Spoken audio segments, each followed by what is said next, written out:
तो चलिए अब अपना क्वेश्चन नंबर 10 करते हैं। क्वेश्चन नंबर 10 है CD and GH are respectively the bisector of angle ACB and angle EGF such that D and H lie on the side AB and FE of a triangle ABC and triangle EFG respectively. If triangle ABC similar to triangle FEG, then show that total हमें prove करने के लिए 3 parts बोले गए हैं। हम इन्हें एक एक करके सॉल्व करेंगे। तो अब समझिए गिवन में हमें क्या दिया गया है। ये डायग्राम हमें नहीं दी गए हैं, ये हमने खुद से ड्रॉ किए हैं। हमें कहा गया है कि ट्रायंगल ABC सिमिलर है ट्रायंगल FEG के। तो ABC और FEG ये हमने 2 ट्रायंगल्स ड्रॉ किए और इसमें हमें बोला गया है कि ये जो ट्रायंगल्स हैं ये आपस में सिमिलर हैं। सिमिलर है मतलब इनके कोरस्पोंडिंग एंगल्स और कोरस्पोंडिंग साइड्स आपस में इक्वल होंगे।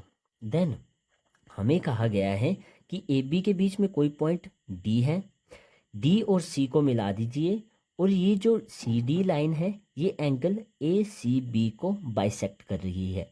बाइसेक्ट का मतलब एंगल्स को 2 इक्वल पार्ट्स में डिवाइड कर रही है।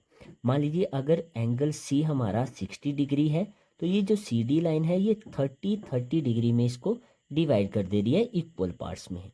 सेम सेकंड ट्रायंगल में F और E के बीच में H कोई पॉइंट है, H और G को मिलाने पर ये जो GH लाइन है ये एंगल FGE या फिर EGF को बाइसेक्ट कर रही है। बाइसेक्ट मतलब बिल्कुल बीच से काट रही है। ये हमें गिवन में दिया गया है। हमें प्रूव करने को कहा गया है कि CD अपॉन GH बराबर है AC अपॉन FG के। ये हमें प्रूव करना है। तो फर्स्ट पार्ट ले लेते हैं जो हमें प्रूव करना है। सबसे पहले जो हमें गिवन दिया गया है वो लिखेंगे। प्रूफ हमारा यहाँ से स्टार्ट होता है। गिवन में हमें दिया गया है, ये है given triangle ABC similar to triangle FEG। ये हमें गिवन दिया गया है। अब गिवन है मतलब एंगल A और एंगल F आपस में क्या होंगे, इक्वल होंगे। एंगल A बराबर होगा हमारा एंगल F के, क्योंकि ये सिमिलर ट्रायंगल है तो इनके कोरस्पोंडिंग एंगल्स भी इक्वल होंगे। वैसे ही एंगल B एंगल E के बराबर होगा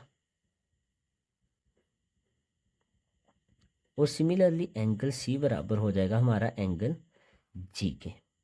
इतना क्लियर हो गया। अब आगे जो फर्स्ट पार्ट हमें प्रूव करना है उसमें कौन कौन सी ट्रायंगल आएगी वो चेक करते हैं। CD और AC हमें दिया गया है। CD is equal to AC, CD ये वाली साइड और AC यानी कि हमारी फर्स्ट ट्रायंगल क्या आ रही है, ACD इसकी साइड्स आ रही है तो मतलब ये वाली ट्रायंगल हमारी आ जाएगी। तो लिखेंगे फर्स्ट पार्ट में in triangle ACD and second triangle कौन सी आ जाएगी, GH और FG, GH और FG। तो ये वाली ट्रायंगल बनेगी ना हमारी FGH, GH। इसमें साइड्स का ध्यान रखना है। पहले लिया है A तो A के बिल्कुल सामने F, C के सामने G और D के सामने बिल्कुल H आना चाहिए। अब देखिए इनमें सिमिलर हम क्या लिख सकते हैं।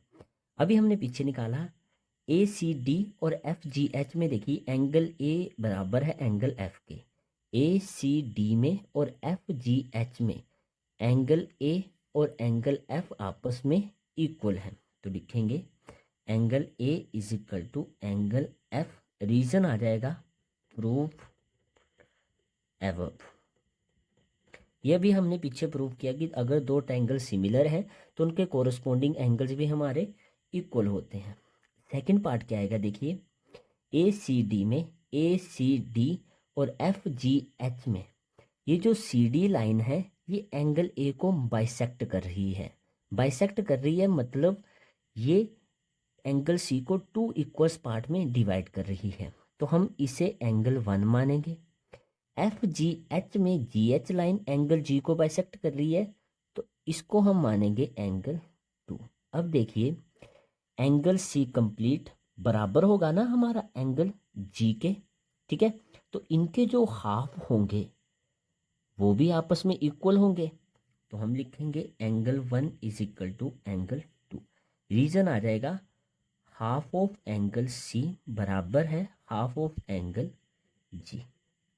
अब देखिए 2 एंगल्स हमारे इक्वल आ गए, मतलब ये हमारी ट्रायंगल क्या हो जाएगी, आपस में सिमिलर हो जाएंगी। Therefore triangle A C D similar to triangle F G H.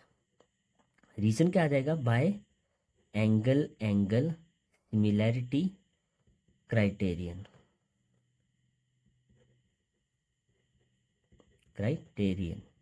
या फिर आप रूल भी लिख सकते हैं। अब इससे क्या हो जाएगा, देखो सी डी ये वाली साइड अपॉन में क्या आ जाएगा जी एच, ये वाली साइड, इनकी रेशियो भी हमारी इक्वल हो जाएगी। तो सी डी अपॉन में जी एच ये बराबर आ जाएगा हमारा ए सी, ये वाली साइड आ रही है ए सी, तो ये किसके बराबर आ जाएगी एफ जी के, ए सी अपॉन में एफ जी। ये हमारा फर्स्ट पार्ट कंप्लीट हो गया। चलिए अब सेकंड पार्ट करते हैं इसका। सेकंड पार्ट में हमें ट्रायंगल प्रूव करनी है D C B similar to triangle H G E. तो लिखेंगे in triangle D C B similar to triangle H G E. अब इन दोनों में देखिए डी सी बी ये वाली ट्रायंगल आ रही है हमारी एच जी ई ये वाली ट्रायंगल आ रही है नीचे वाली। तो दोनों में देखिए एंगल बी और एंगल ई हमारे कोरस्पॉन्डिंग एंगल्स हैं और ये इक्वल होंगे। अभी हमने पीछे किया एंगल बी बराबर है एंगल ई के, तो यहाँ पे आ जाएगा angle B is equal to angle E. Reason आ जाएगा प्रूव एबव। एक चीज आ गई। अब सेकंड क्या आ सकता है, देखिए डी तो नहीं ले सकते, अभी हमने पीछे किया था एंगल सी कंप्लीट हमारा एंगल जी के बराबर था, इनके हाफ भी हमारे बराबर हैं। तो देखिए नीचे वाली ट्रायंगल में अगर मैं इस एंगल को 3 मान लूँ और इस एंगल को 4 मान लूँ, तो ये भी एंगल सी का हाफ है, ये एंगल जी का हाफ है, ये भी आपस में बराबर हो जाएंगे ना। तो angle 3 is equal to angle 4। Reason आ जाएगा half of angle C is equal to half of angle ji.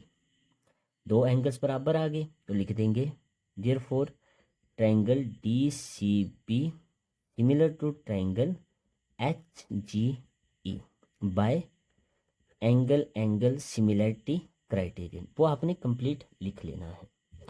Third part करते हैं। थर्ड पार्ट में हमारे पास ट्रायंगल है D C A and in triangle D C A and triangle H G F. अब इसमें देखिए डी सी ए ये वाली ऊपर वाली ट्रायंगल आ गई और एच जी एफ ये वाली ऊपर वाली ट्रायंगल आ रही है। वैसे तो हमने इसको प्रूव कर लिया, लेकिन दोबारा से हमें इसको प्रूव करना पड़ेगा। यहाँ पे ये कंप्लीट हमने सॉल्व किया था।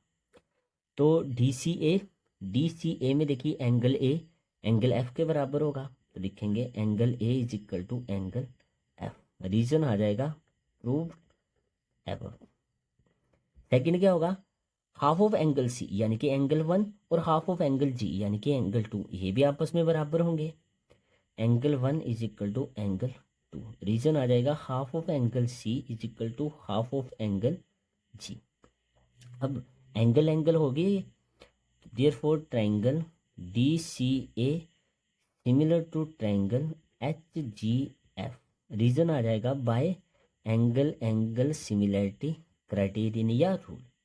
तो थर्ड पार्ट भी हमारा यहाँ पे कंप्लीट हो गया। टोटल इसमें 3 पार्ट्स थे, हमने एक एक करके इनको सॉल्व किया। आई होप आपको ये अच्छे से क्लियर हो गए होंगे।